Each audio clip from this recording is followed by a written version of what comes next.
반갑습니다.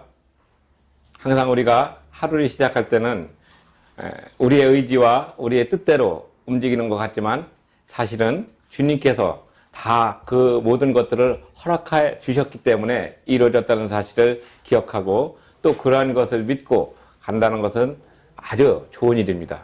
그것을 흔히 우리는 믿음이라고 표현하는데 그 믿음은 우리의 눈으로 볼 수 있는 것이 아니고 우리의 몸으로 그렇게 느낄 수 있는 그런 가시적인 것은 아니지만 늘 우리 속에 있다고 하는 그런 마음의 모습을 가져야지 됩니다. 그리고 오늘은 이제 교회 정치에 대해서 간단하게 말씀을 드리는데 지난번에 말씀드렸던 것을 좀 더 심도 있게 교회에서 제일 중요한 것이 무엇이냐면 정관이 있고 그 정관에 따라서 공동의회, 그 다음에 재직회, 그 다음에 당회가 있습니다. 이 세 가지는 이제 삼권 분립이라고 해가지고 이제 국가에서 헌법에서 보장된 그런 것을 수평이동했다고 말씀을 드렸습니다. 우리는 이렇게 삼권이라 하면은 대단한 권력적인 어떤 작용으로 생각하고 있는 것이 사실은 옳습니다. 그러나 그러한 것들을 교회에다가 지나치게 들이대게 되면은 교회는 본질을 많이 잃어버리고 오히려 교회의 그 어떤 기능적인 부분들이 상당히 훼손됩니다. 곧 성경의 정신도 훼손될 뿐더러 예수님을 증거해야 되는 그 궁극적인 사명이 상당히 왜곡되거나 또는 축소될 수 있는 가능성이 있습니다. 교회에서 정치를 한다는 것은 이제 어떤 권력적인 작용을 가지고서 자기의 세력을 쌓은다는 것이 아니라 어느 한 사람이나 어떤 특정한 어떤 그 그룹들이 교회 전체의 흐름을 왜곡시키거나 또는 힘들게 함으로 인해서 그 공동체가 무너지는 것을 막기 위한 그런 조치입니다. 예를 들어 가지고 공동회의는 우리가 얘기하는 대로 입법적인 기능을 가지고 있다고 말씀을 드렸습니다. 공동회의는 그 교회 구성원들 전체가 모여서 의사를 결정하는 그런 그 의사 정죽수가 있고 또 어떤 사안에 대해서 구체적으로 결의를 할 수 있는 의결 정죽수가 있습니다.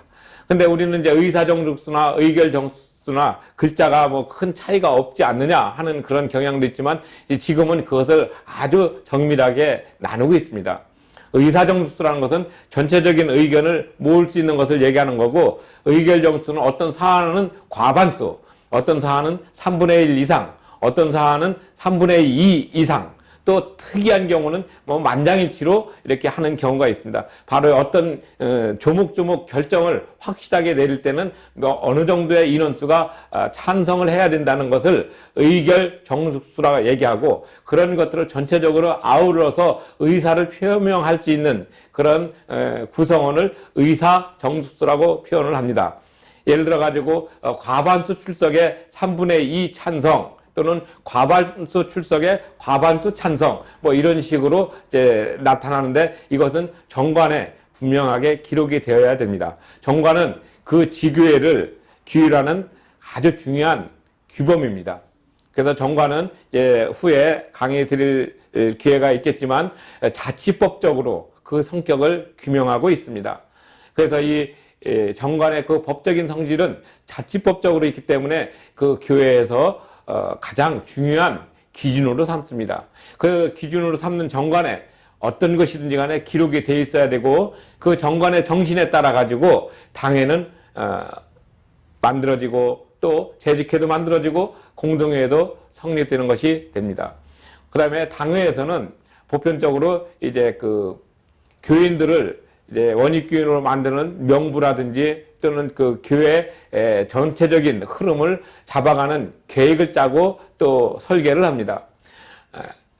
그렇게 되면은 당회는 좀 이렇게 그 교회 조직에서 상당히 중요하고 또 교회 조직을 이렇게 건강하게 만드는 그런 그 핵심적인 역할이 됐고 또 현대 사회에 와서는 많은 사람들이 참여하는 그런 어떤 그 직접 민주주의적인 그런 모습들보다는 어느 정도 이렇게 그 대표자를 뽑아가지고 이렇게 의견을 모으는 대의 민주주의가 많이 발달해 있고 또 교회도 그런 관점에서 이 당회가 상당히 중요합니다. 당회의 구성은 보통 이제 목사 한 분에 장로님 두 분, 그래서 세 사람 이상이 되면은 이제 우리나라 헌법에서 교회 헌법에서는 이제 그 자립교회라는 표현도 쓸 수 있고 또 조직교회라는 표현을 씁니다. 그리고 또 목사님 한 분의 당회원, 장로가 한 분 있을 경우는 2명이 되지 않습니까? 그럼 3명이 안 됐을 때는 어떻게 됩니까? 그럴 때 이제 편의상 준당회라는 용어를 가지고 쓰고 있고, 그러면 이제 목사님과 장로님이 서로 상의해서 일을 이렇게 원만하게 해결해 갈 수가 있습니다. 그래서 어떤 교회 정치를 할 때는 항상 타협하고 또 조정하고 또 중재하고 대화하고 하면서 합의를 이루는 것을 가장 소중하게 여기는 재산입니다. 근데 우리는 이제 타협이 안 될 경우를 대비해서 정관의 그런 부분들도 이렇게 정리를 해 놓는 것입니다. 그래서 당회는 이제 그 어떤 그 일을 할 때 장로님은 이제 그 교회에서 선출하기 때문에 교회 그 구성원들의 기본적인 어떤 권리를 보호하고 대변하는 역할을 합니다. 그리고 목사는 노회에서 파송이 되기 때문에 그 교회를 관리하고 전반적으로 실의하는데 지장이 없도록 하는 그런 역할을 합니다. 근데 교회 정치에서 제일 문제가 되는 분이 바로 장로와 목사 또는 목사와 장로의 그 월권적 행위 또는 독재적 행위 또는 거기에 따르는 어떤 부작용이 제일 크게 나타납니다. 그래서 정관은 작성할 때 제일 중요하게 작성하는 것은 바로 장로와 목사 또는 목사와 장로 또는 당회의 기능을 정확하게 규명하는 데 많은 신경을 쓰게 마련입니다. 그리고 현재 많은 교회에서 당회가 모든 것을 다 하는 것으로 오해하는 경우도 있습니다. 그래서 어떤 때는 무슨 일이 생기면 당회의 결정에 따르자 이렇게 표현하는 경우도 많이 있습니다. 물론 틀린 얘기는 아닙니다. 그러나 당회는 본질적으로 행정적인 치리와 사법적인 치리가 있다고 언급을 이미 했습니다. 행정적인 치리라는 것은 이제 그 재직들이나 또는 교회 구성원들이 신앙적으로 신령한 일을 잘 못한다든지 또는 이단적인 어떤 요소를 가지고 교리를 전파하든지 할 때 그런 것들을 이제 규율하고 또 그런 일들이 지속되게 될 때는 권면을 해서 바른 길로 성서의 그 어떤 정신에 부합하는 것으로 오게끔 만드는 그런 역할을 합니다. 근데 이렇게 제일 중요한 것이 바로 이런 그 영적인 모습인데 지금은 이제 당회가 교회의 어떤 그 실권을 가지고서 모든 것을 좌지우지하는 그런 것으로 변해버렸습니다. 이제 우리가 당회를 볼 때는 이런 그 고유한 가치 그리고 그런 것들을 먼저 하고 그 다음에 그 부적으로 따라오는 것이 바로 이제 이런 그 실질적인 그 절차적인 그런 부분들을 우리가 이해하면 됩니다. 그래서 이제 당회원들도 목사가 당회원들과 함께 상의할 때는 항상 어떤 자기 주장을 피는 것이 아니라 자기 주장이 있다 할지라도 또는 다수가 있다 할지라도 그런 어떤 의견을 전체적으로 조명하면서 좋은 방향으로 이끌어가는 것이 제일 중요합니다. 이제 교회 정치는 바로 이런 것에 기반을 두고 있는데 이제 많은 부분에서는 이제 이런 것들을 좀 뒤로 두고 어떤 실질적인 이득을 많이 취하는 그리고 실리적인 부분을 지향하는 경우가 많기 때문에 많이 조심해야 될 부분이 있습니다. 그래서 당회에서 여러 가지 일을 하는데 제일 중요한 것은 목사님과 장로님과의 그 화합, 그 다음에 또 그 두 분과의 어떤 그 견제와 또 균형이 잘 이루어질 수 있도록 그렇게 해서 전체적인 흐름이 이렇게 한쪽으로 편향되지 않도록 교회가 바르게 나갈 수 있도록 하는 것이 가장 필요하고 중요한 사안입니다. 늘 우리는 그러한 것들을 한다고 얘기는 하지만 어떤 때는 그것은 교과서적으로 접어두고 그때마다 편의에 따라서 행하는 경우가 많음을 우리가 조심해야 된다고 거듭 제가 말씀을 드리는 것입니다. 그리고 이제 그 당회에서 결정되고 또 당회에서 어떤 그 계획이 나왔으면은 그것을 갖다가 행하는 조직이 재직회입니다. 재직회는 이제 그 조직 구성원들이 이제 서리 집사와 또 안수 집사로 구성이 되고 재직회 장은 이제 목사가 됩니다. 근데 우리가 이제 보통적으로 보면은 이제 목사는 그 재직회에서 보통 이제 그 서기와 회계만 이렇게 하고 나머지는 그 회에서 결정을 하는데 이제 모든 것을 자율적이란 이유로 이제 목사를 배제한 그런 어떤 모습으로 이 당회나 또는 재직회나 이런 것들이 운영되려고 하는 그런 정관을 만드는 경우도 많이 있습니다. 그래서 우리가 이제 다음번에는 이제 정관을 가지고 구체적으로 말씀을 드릴 것이지만 정관에 의거해서 교회 정치가 어떻게 이루어져야 되나 하는 것을 말씀을 드리는 것입니다. 그리고 또 헌법적 가치라는 것은 구체적이고 세세한 것을 이렇게 나누는 것이 아니라 전체적인 흐름을 어떤 방향이다, 또 어떤 지향성을 가지고 있다 하는 것을 이제 주로 얘기를 많이 합니다. 그러니까 이제 가치를 얘기를 많이 하게 되는 것이죠. 그래서 이런 가치를 얘기함으로 인해 가지고 교회가 어떤 흐름을 가지고 있어야 되는가 하는 이런 그 거시적인 안목과 또 이렇게 부분적으로 따지는 미시적인 안목이 함께 있다는 사실입니다.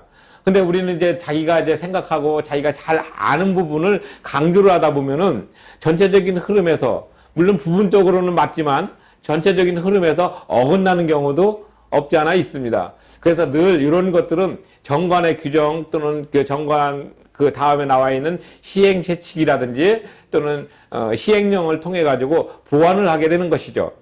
그래서 이제 이 교회 정치라는 것은 정관을 중심으로 해 가지고 지교회는 이제 근본적으로 독립적이고 또 투명하고 또 민주적으로 운영돼야 된다는 전제가 있기 때문에 그 전제 속에 있는 지교회 정관이 가장 중요한 기준이 됩니다. 그래서 이 정관을 통해 가지고 당회와 재직회와 공동회가 이제 형성이 되는 것이죠. 마치 우리 국가 헌법에서 보면은 처음에 기본권이 나오죠. 기본권은 보통 이제 인간의 신체 또는 명예, 정신적인 재산, 이 모든 것들을 함부로 해서는 안 된다는 것을 전제하는 그런 기본권이 있고, 그 다음에 이제 권력작용으로서 처음에 입법부가 있습니다. 그 다음에 행정부가 있고, 그 다음에 사법부가 있어요. 그 다음에 이제 구성된 것은 이제 선거관리위원회, 그 다음에 그 헌법재판소, 그 다음에 부차적인 그 경제조항부터 시작해가지고 있고, 마지막으로 부칙이 있게 됩니다. 마찬가지로 이런 그 맥락적인 흐름을 가지고 교회 헌법이 만들어졌고, 노예규칙도 만들어지고, 지교회 정관도 그 흐름에 맞춰가지고 좀 범위만 작다 뿐이지 똑같이 만들어집니다. 그래서 정관을 만들 때 제일 중요한 것은 목사와 장로와의 어떤 알력 또는 갈등 이런 것들을 가장 잘 조정할 수 있는 것이 그 정관을 만드는 데 있어서 핵심적인 요소가 됩니다. 그래서 이제 교회에서도 이제 교회의 법을 전공하시는 여러 사람들이 표준 정관을 만들 때 가장 고심하는 부분이 바로 목사와 장로와의 권한을 어느 정도 견제할 것인가, 또는 어느 선에서 이것을 이제 중지할 것인가를 가장 고심하게 되는데, 대부분 우리는 이제 교회는 이제 덕스럽고 또 은혜스럽게 나가야 된다는 어떤 전제로 조금 애매하게 만드는 경우도 있고, 또 어떤 부분은 이제 교회의 어떤 민주적인 운영을 강조하다 보면은 이제 교회법에서 조금 어긋나는 그런 부분도 만들 수도 있습니다. 또 어떤 부분에서는 이제 교회의 어떤 재산적인 부분을 또 이제 나름대로 이렇게 해야 된다는 조항을 따로 두는데, 그 조항을 두는 것이 어떤 부분에서는 교단 헌법을 또는 교회 헌법을 벗어나는 경우도 만드는 경우가 있습니다. 예를 들어서 뭐 지교회 재산은 노예 소유로 한다, 또는 지교회 재산은 또 뭐 이렇게 유지재단으로 소속을 한다, 이렇게 명문화는 시켜놨습니다. 그러나 그것은 실질적인 명문화가 아니라 사문화된 명문화가 될 수밖에 없는 이유가 바로 재산권은 그 교회의 고유한 권한이기 때문에 그렇습니다. 안 그렇습니까? 여러분들도 여러분의 그 어떤 그 고유한 재산을 뭐 내가 아들이 벌은 재산은 아들 명의로 집을 샀는데 아들 명의의 집을 아버지의 소유로 한다. 그러고 아들이 살고 있다. 이렇게 되면은 그것이 좀 언밸런스가 나지 않습니까? 이런 개념입니다. 그러니까 교회 재산은 그 교회 사람들이 처분할 수 있는, 그래서 총유라는 개념으로 우리가 법원에서 정의를 해줬습니다. 보편적으로 이 총유는 이제 그 2006년도 대법원 판결 전원 합의체에 의해 가지고 정리된 이론이고, 그 전에는 이제 합의라는 단어도 썼고, 또 전체적으로 이렇게 단어를 이제 그 좀 몇 가지 나눠서 쓴 경우가 있었는데, 2006년도 전원 합의체 대법원 판결에 의해 가지고 이제 교회 재산은 개인이 처분할 수 있는 것이 아니라 교회 구성원 전체가 의견을 모은 다음에 소위 공동의회에서 결의를 해가지고 처분할 수 있다고 판결을 내려 주었습니다. 물론 이제 그전에도 그런 간간히 그 재산권 다툼 또는 주로 이제 재산권 다툼이라 하면은 이제 교회 예배당을 이제 사용할 수 있는 권한 또는 이제 교회 예배당뿐만이 아니라 예배당에 부속된 그 뭐 예배실이나 교육실이나 선교관 또는 이렇게 어린이집 이런 여러 가지들이 이렇게 있었는데 이것이 이제 선교를 위한 부속 건물이냐 아니면은 다른 용도로 쓰고 있느냐에 따라서 좀 개념이 조금 달라지긴 했어도 어쨌든 교회 안에서 이렇게 정관에 명시된 재산의 어떤 그 부분은 이제 전부 보호를 받게끔 되어 있음을 분명히 명시했습니다. 그래서 이제 교회 정관이 왜 중요하냐면은 이런 그 어떤 그 문제가 생겼을 때 물론 이제 사람들이 살아가면서 문제가 전혀 없기를 바라지만 또 이렇게 문제가 혹시 생겼을 때는 어떤 기준점이 있어야 되지 않겠습니까? 그래서 교회는 재산법 관련 기준이 없기 때문에 대부분 이제 민법을 준용해서 사용하고 또 민법 중에서도 이제 교회는 비법인 사단으로서 역할을 하게 됩니다. 그래서 이제 그 교회 재산 분쟁이 가장 많은데 이제 이런 부분들을 이제 명확하게 규명해 놓는 것이 중요한데 이제 현대인들은 이제 그 교회의 재산이 이렇게 총유의 개념으로 정리되었음에도 불구하고 이제 교회 재산을 이제 나눌 때 무조건 이제 법정에 가서 이렇게 다툼을 나누려고 하는 다툼을 따져보려고 하는 경향이 많습니다. 그래서 우리 일반적으로 한국 교회에서 이제 그 법원에다가 교회의 문제를 자꾸 의탁하고 거기에서 법원의 판결을 구해보려고 하는 그런 경향은 그렇게 좋은 현상은 아니라고 생각합니다. 그래서 사도 바울도 이제 교회 내에 있는 분쟁은 교회 내에서 대화와 타협을 통해서 잘 이루어져야지 자꾸 세상법적으로 가는 건 바람직하지 않다고 말한 것과 똑같은 맥락입니다. 그래서 그러한 것들을 최소화시키기 위해서 교회 정관을 만들게 되었고 그 교회 정관의 재산권이라는 부분을 분명히 얘기를 해 놓았습니다. 또 재산권이 또 이렇게 생기면 또 뭐가 생깁니까?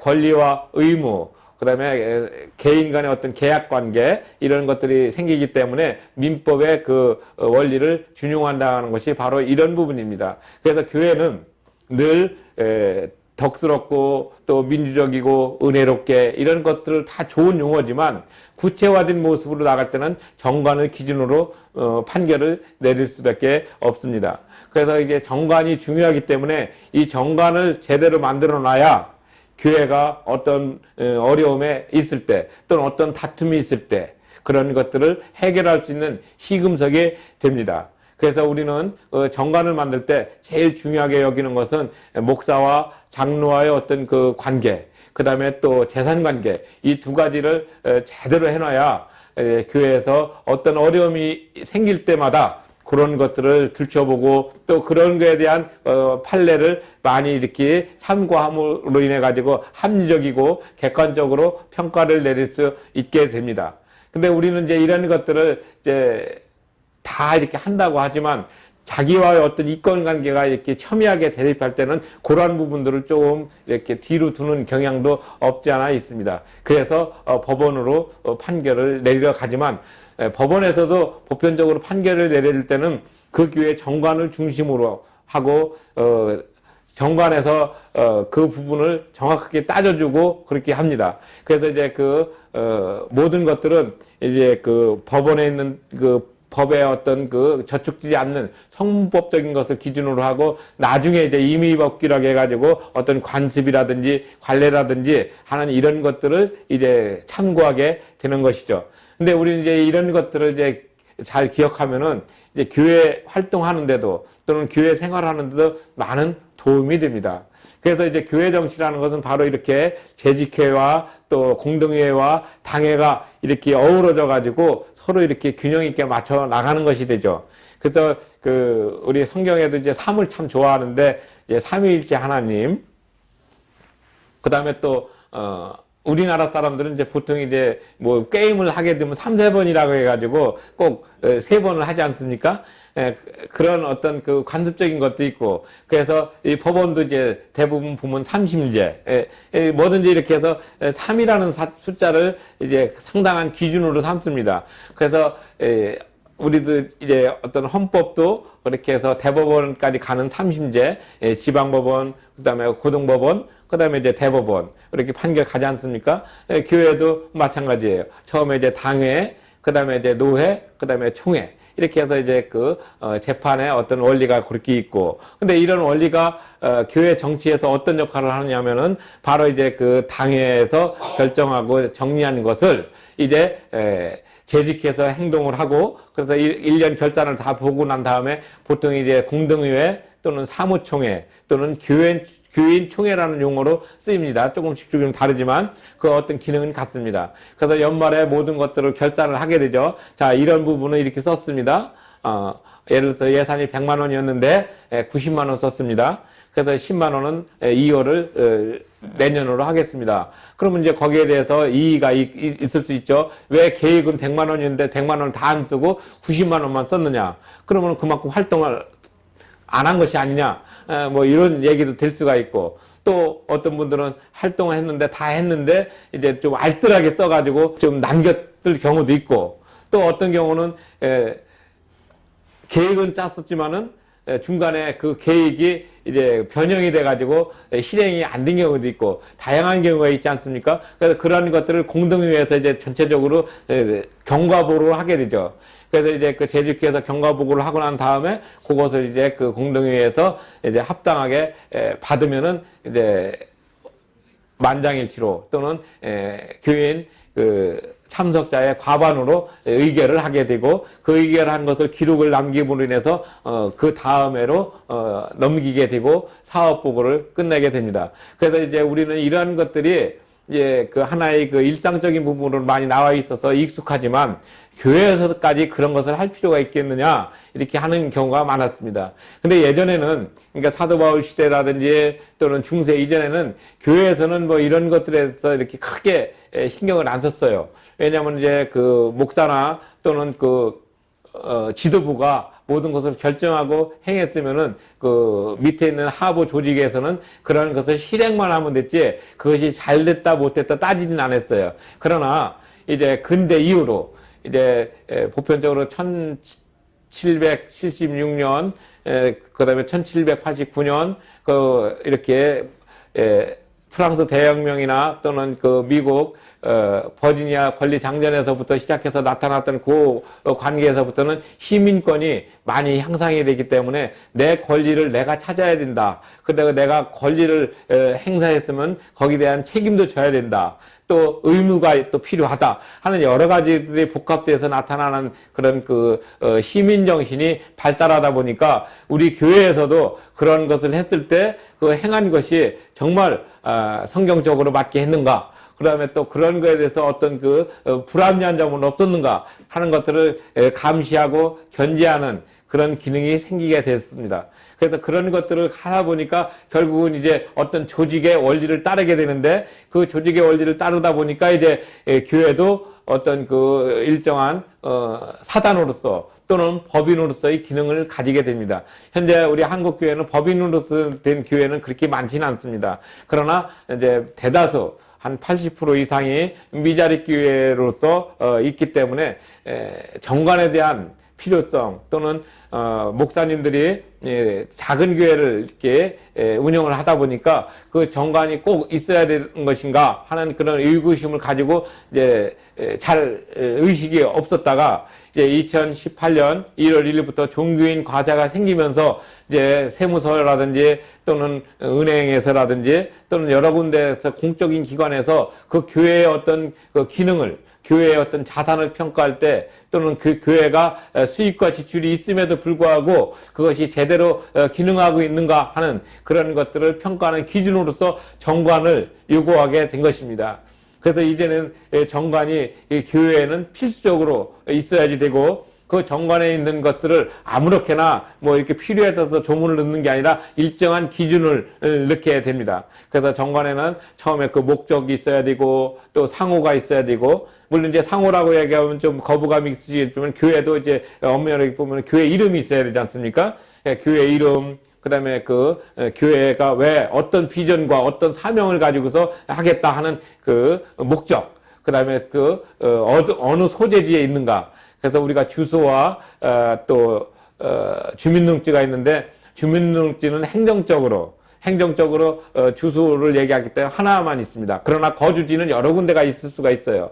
예를 들어서 내가 부산에도 거주지가 있을 수 있고 또 광주에도 있을 수도 있고 그렇습니다. 왜냐하면 내가 사업을 하는 사람은 광주에서 한 달이면은 보름을 거기서 하고 있고 보름은 부산에서 있다. 그러면 이제 거주지는 부산도 있고 광주도 있으니까 두 군데가 될 수 있어요. 그러나 집은 서울이다 얘기할 때는 이 서울이라는 집은 주민등록상 행정적인 부분으로서 한 군데를 얘기하는 겁니다. 그래서 그런 것들을 우리가 이제 좀 이해를 할 필요가 있어요. 그래서 어떤 분들은 거주지가 여러 군데 있다고 해서 저 이상한 사람이다. 그 옛날에는 이제 거주지가 많으면은 수상한 사람이 돼서 뭐 간첩이다 해가지고 신고도 하고 그래서 하는 경우도 제 어렸을 때 있었어요. 1970년대 초에서 그때는 이제 어떤 그 군사 독재적인 어떤 그런 경향이 있었고 했기 때문에 뭐 거동 수상자, 그래서 거수자들 보면 신고하라고 하고 막 그렇게 하는 그런 시절에는 어떤 사람은 막 사업을 전국적으로 하다 보면은 이제 며칠은 뭐 이렇게 옮겨 다니니까 저 사람은 주거가 일정하지 않구나. 그래가지고 수상한 사람으로 이제 신고도 하고 막 그랬습니다. 그래서 이제 거주지는 여러 군데가 있을 수 있지만, 이 주민등록상 거주지는 한 군데라는 것을 이제 분명히 알아야 됩니다. 그래서 이제 소재지도 분명하게 있어야 되고, 그 다음에 또 거기에서 또 필요한 것이 뭐냐면은 그 어떤 조직을 하게 되면 그 조직을 이루고 있는 인적 구성, 그러니까 이제 상근으로 해서 월급을 받는 직원이 있느냐, 또는 이제 비상근이냐 하는 이런 그 조성이 또 필요하고, 또 그 사람들한테 이제 월급을 주더라도 뭐 현금으로 주느냐, 또는 뭐 은행으로 주느냐, 또는 뭐 비정기적으로 일할 때만 와서 주는 그런 부분이냐, 아니면 고정적으로 주느냐 하는 이런 여러 가지가 있죠. 이게 세법적으로 보면 갑종 근로소득세 또는 뭐 을종 근로소득세, 뭐 기타 소득 이렇게 나누듯이 그렇게 나누어지는 그런 그 규정이 또 필요합니다. 그래서 이것이 이제 또 우리 교회로 보면은 이제 말씀드렸지 않습니까? 먼저 이제 교회가 있고 교회 직원이 필요하다. 그 교회 직원도 임시직이 있고 또 항중직이 있고, 그 다음에 또 교회 관리 직원을 따질 때는 이제 1년적으로 이제 하는 고정급이 있고, 그 다음에 수시로 왔다 갔다 하는 그런 임시직이 있고 비정규직이 있고 뭐 이렇게 다 나눕니다. 이것이 이제 교회에도 거의 그대로 적용이 된다고 보면 됩니다. 그만큼 사회가 이렇게 세밀화되고 정리가 되면서 교회 정치도 이렇게 사회적인 정치에서 크게 어긋나지 않는 이유는, 어차피 교회 구성원들은 또 사회에서도 그런 그 활동을 하고 있기 때문에 그러한 것들을 합리적으로 하기 위해서 교회로 와서, 전에는 이제 믿음으로 모든 것들을 하고 웬만하면 덕스럽고 은혜스럽게 넘어갔던 부분들도 이제 교회에서는 이제 그런 것들을 체계를 잡고 합리적으로 이렇게 하게끔 만들어진 것입니다.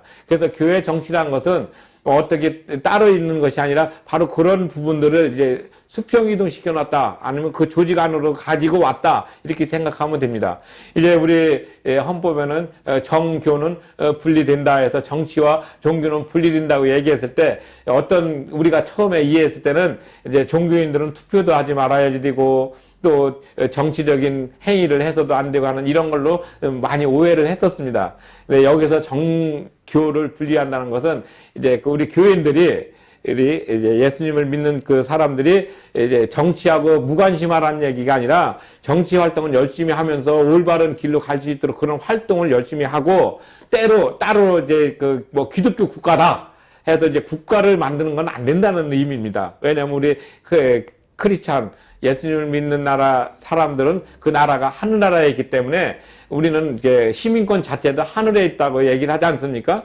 이런 개념적인 것을 분명히 이해를 해야 되는데, 이 단어적으로 봐서 종교는 분리된다 해서 이제 정치를 아예 이렇게 지고 사는 그런 모습으로 이해하는 경우가 없지 않아 있었습니다.